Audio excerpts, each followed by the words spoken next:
Eu assisti a um dorama e ele me surpreendeu bastante, hein? Tenho certeza que vai surpreender a você também. Quer saber qual? Vamos subir um monte. E o nome do dorama é Aprendendo a Lição. Ele mostra a realidade de algumas escolas sul-coreanas. Alunos e famílias são os principais problemas das escolas e que impossibilitam muitas vezes os professores até de dar aula. Ih, parece até lá na escola, o professor não consegue dar aula porque a gente não deixa aí. Pois é, mas se eu fosse você, eu teria vergonha de estar dando risada disso aí que você está falando. Em uma semana que a gente viu aí, uma professora sofreu um atentado com lâminas de vidro no seu copo d'água.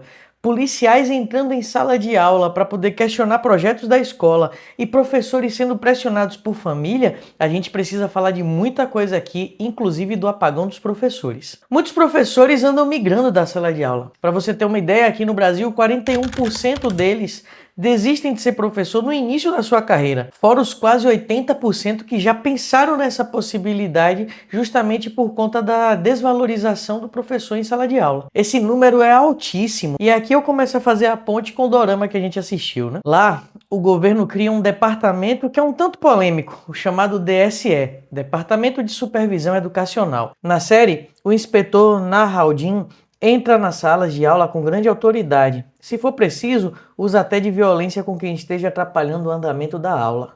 É o quê? Ele bate? Eu quero ver se ele tem coragem de me bater. Venha, venha, venha, pai. Calma, coisinho, não é bem assim. Violência não leva a nada. E é bem aí que o drama coreano talvez peque. Ou será que não? A violência utilizada na série não é uma questão de o professor deve ou não bater nos seus alunos. Não é esse o questionamento. O questionamento aqui é muito mais profundo. E se o professor reagisse à violência que é feita contra ele? E aí, qualquer tipo de violência. Se ele agisse da mesma forma como um aluno ou uma família o trata, não seria um absurdo? Quantos professores não existem por aí que são silenciados justamente porque são maltratados em sala de aula, e eu não estou falando fisicamente, mas muitas vezes até moralmente, e ele não pode nem reagir, nem se defender?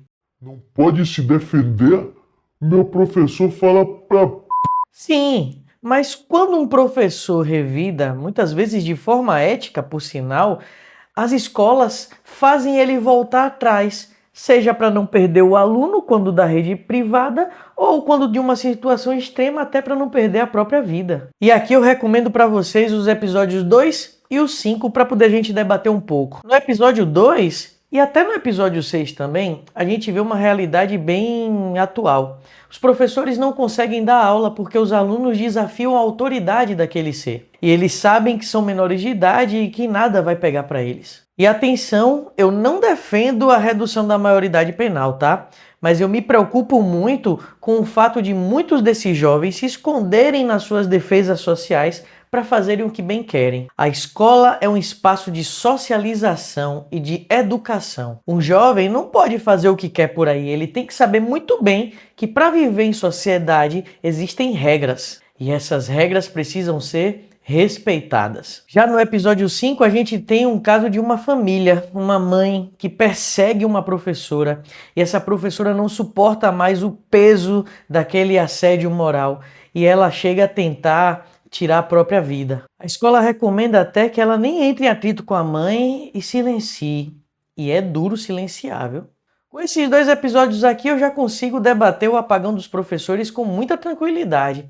Parece que isso só acontece na Coreia, mas não. Essa realidade é muito brasileira também. E acho que por isso que de alguma forma muito professor se afeiçoou a essa série, a esse dorama. Quando alunos colocam lâminas de vidro dentro de um copo de um professor, isso deixa de ser uma questão de disciplina, isso passa a ser crime. Quando uma família questiona projetos escolares ou até uma atividade do professor mandando um recado para ele dizendo que o seu filho não vai fazer uma atividade porque não representa os seus valores, isso também é tirar a autonomia e a autoridade do professor. Isso também é desrespeito, isso também é assédio. A escola é espaço por excelência do livre pensar.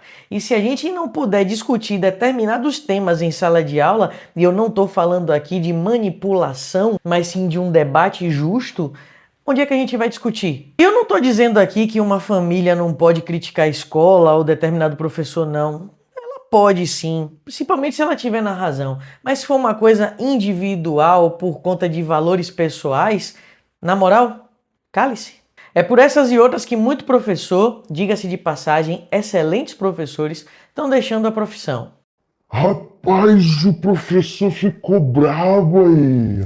Não, coisinho, eu não tô bravo, eu só não gosto de injustiça. Mas antes que esse vídeo vire um desabafo, e não é essa a minha ideia, o Dorama é um excelente repertório para sua redação, caso o eixo temático que caia na sua prova seja educação. Aliás, eu ainda acho que o INEP está perdendo tempo em não explorar essa temática na redação.